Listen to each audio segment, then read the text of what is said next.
ఆంజనేయ స్వామి జెండా ఇంటిపై ఎందుకు కడతారో తెలుసా?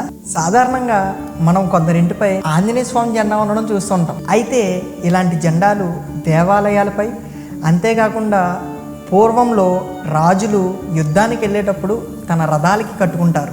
ఆంజనేయ స్వామిని నమ్మకానికి, బలానికి ప్రతీకగా విశ్వసిస్తారు. అందుకోసమే ఏదైనా శుభకార్యానికి వెళ్లే ముందు ఈ జెండా తీసుకెళ్లడం వల్ల విజయం వస్తుందని భావిస్తారు. పురాణాల ప్రకారం కురుక్షేత్ర సంగ్రామంలో అర్జునుడి రథాన్ని సాక్షాత్తు శ్రీకృష్ణుడే నడుపుతారు. రథానికి ఆంజనేయ స్వామి జెండా కట్టమని సాక్షాత్తు హనుమంతుడే చెప్పడంతో స్వయంగా శ్రీకృష్ణుడు ఈ జెండాని ఆ రథానికి కట్టి కురుక్షేత్ర యుద్ధంలో పాండవులు యుద్ధం గెలుస్తారు. ఇలా పాండవులే కాకుండా ప్రతి ఒక్కరూ విజయం పొందాలని ఈ జెండాను ఉపయోగిస్తారు. అయితే ప్రస్తుత కాలంలో ఈ జెండాని ప్రతి ఒక్కరూ ఇంటిపై కట్టుకుంటున్నారు. అలా ఇంటిపైన జెండా కట్టే విషయానికి గల కారణానికి వస్తే, సాధారణంగా ఆంజనేయ స్వామి ఎంతో బలవంతుడు కావడంతో ఎలాంటి భూత పిశాచాలనైనా తన కాళ్ళ కింద బంధించి వాళ్ళని నాశనం చేస్తాడు. అందుకోసమే ఏ విధమైన గాలి, భూత పిశాచాలను మన ఇంటిలోనికి రాకుండా అడ్డుగా ఉండడం కోసం ప్రతి ఒక్కరూ ఆంజనేయ స్వామి జెండాని ఇంటిపైన కడతారు. ఇలాంటి జెండా ఇంటి ముందు ఉండడం వల్ల ఏ విధమైనటువంటి ఆర్థిక బాధలను,